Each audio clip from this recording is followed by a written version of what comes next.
Hello. The first question is, what are the needs and challenges of the heroic phase? Now, the heroic phase occurs immediately after a crisis or a disaster, such as a natural disaster, a terrorist attack, or a public tragedy. It's characterized by an intense altruism, adrenaline-fueled activity, and a focus on saving lives and reducing harm. Some of the needs of the heroic phase are immediate safety and rescue. That is search and rescue operations, emergency medical aid, evacuation and shelter setup. Secondly, clear communication, accurate information about the crisis, instructions for the public, coordination between agencies, and then there are basic needs like food, water, first aid, shelter for the affected individuals, and then also emotional reassurance and presence of emergency responders. And there is also the rapid mobilization of resources, like personnel, like the firefighters, the medics, the volunteers, equipment and supplies, logistics and support. And then most importantly, there has to be leadership and directions, strong leadership and to organize efforts and reduce chaos, structured command system like the Incident Command System, ICS. So these are some of the needs of the heroic phase. Let's go now to the challenges. Some of the challenges in the heroic phase are physical and emotional exhaustion. The first responders and volunteers often operate without rest. There is emotional intensity, and trauma exposure can cause acute stress reaction. And the people are overwhelmed, overwhelmed and chaos. You see, lack of organization or coordination leads to duplicated efforts and missed needs. Influx of volunteers may outpace their capacity to manage them. The short-term thinking focuses primarily on immediate survival with little attention to long-term recovery planning. And the neglect of mental health, emotional needs of the responders and victims often go unnoticed. There's early trauma can set the stage for PTSD, compassion fatigue, or burnout. Now, there is also this challenge of unrealistic expectation. Communities may develop a false sense of unity and capability, leading to disillusionment when the adrenaline fades and reality sets in. This often occurs at the next phase, the disillusionment phase. There is also a problem of communication breakdown. Rumors or misinformation can spread quickly. Difficulties in reaching affected population due to damaged infrastructure also can be a challenge. The honeymoon phase can include a crash point. Describe who, when, and why this may occur.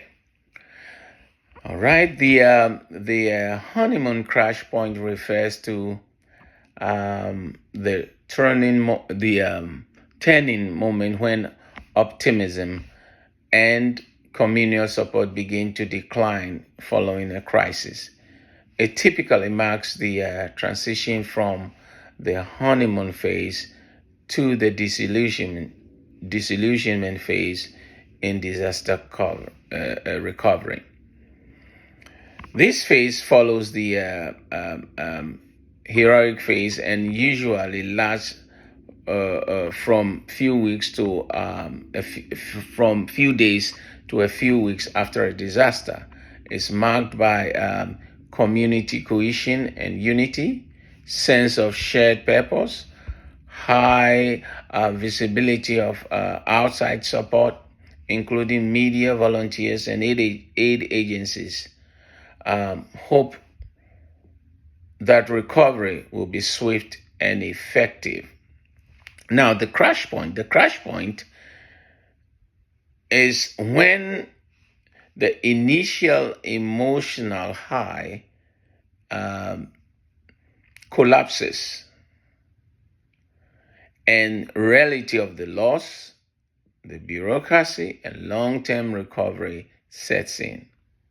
This crash is often sudden and emotionally jarring, especially after the rush of activity in support of the earlier phase. Now the question is, who experiences it? First, the survivors, displaced families, trauma victims, those whose homes and jobs or routines were lost. Responders and volunteers, first responders, relief workers, or local leaders who face burnout or emotional fatigue. And thirdly, communities, particularly marginalized or resource-poor communities that struggle to access long-term support. When it occurs, several weeks to a few months post-disaster, often coincides with the withdrawal of the emergency aid, media attention, or volunteer support. It may be triggered by bureaucratic delays, for example, slow insurance payouts or rebuilding process. Now, why? The question of why does the crash point occur? Because one is loss of external support, government and NGOs pull back, volunteers leave, media attention fades, survivors feel abandoned or invisible.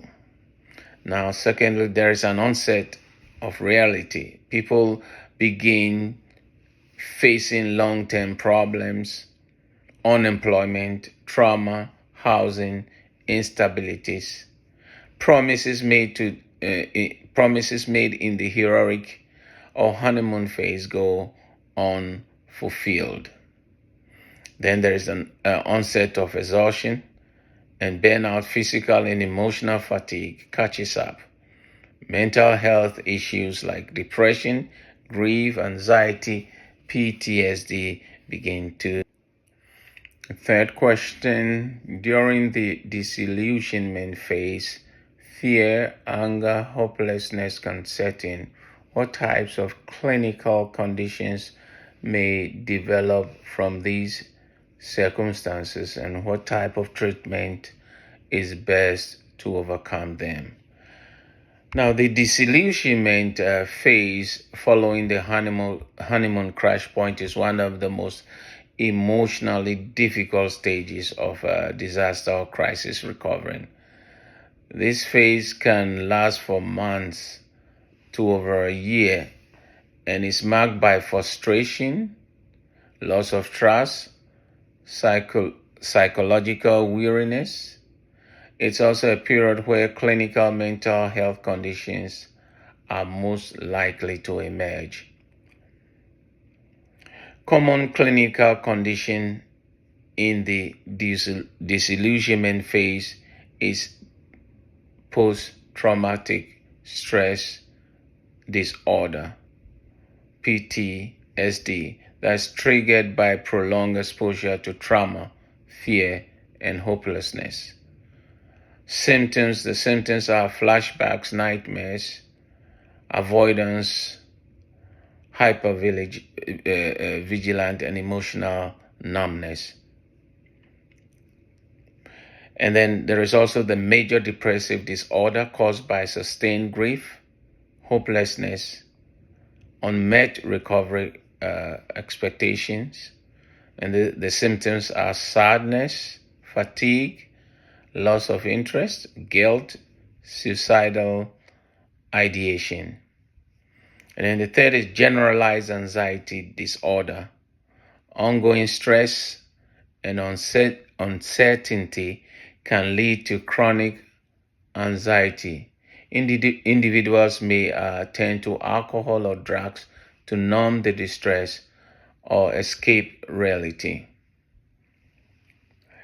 And then there is the fifth is the complicated grief or prolonged grief disorder, especially if individuals have lost loved ones or homes or livelihoods. The symptoms include the persistent yearning, disbelief, identity disturbance. And then we have also the adjustment disorders, emotional or behavioral systems in response to life changes that feel overwhelming. The symptoms are depression, anxiety, outbursts, and social withdrawal. Now, these are some of the best treatment approaches for fear, anger, and hopelessness. The first treatment is trauma-informed cognitive behavioral therapy, and then which focus on restructures of the negative patterns, helps people reframe catastrophic thoughts and reduce avoidance and learn coping tools. It's tailored for survivors of trauma and disaster stress. Now, second is the eye movement desensitization and reprocessing, the EMDR. It focuses on processes traumatic memories in a loss, emotional. Let me repeat that. The focus of this EMDR processes traumatic memories in a less emotional, intense way, especially helpful for those with PTSD or unresolved trauma. And then thirdly, narrative exposure therapy, which and the focus of that, it helps individuals make sense of their trauma. And then we have the psychiatric medication,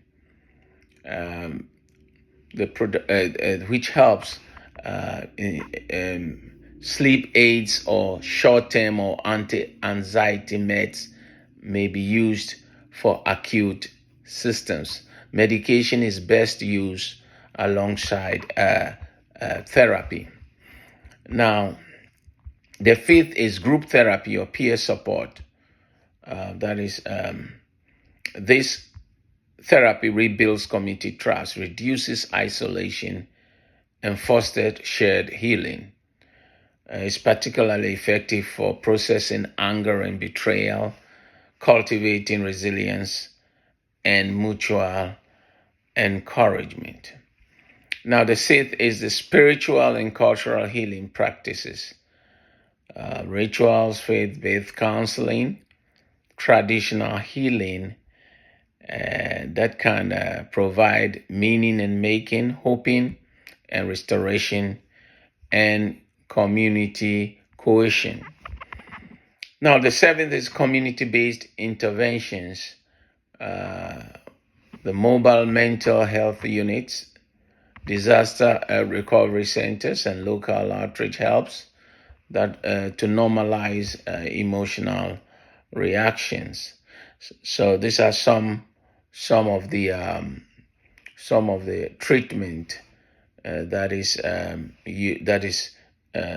used to best overcome the difficulties. So some of the key references that I have are Watson, P.J. and Bell CC 2013, and it's post-disaster mental health interventions. And then I have reference from the World Health Organization's 2019 guidelines for management of conditions significantly related to stress.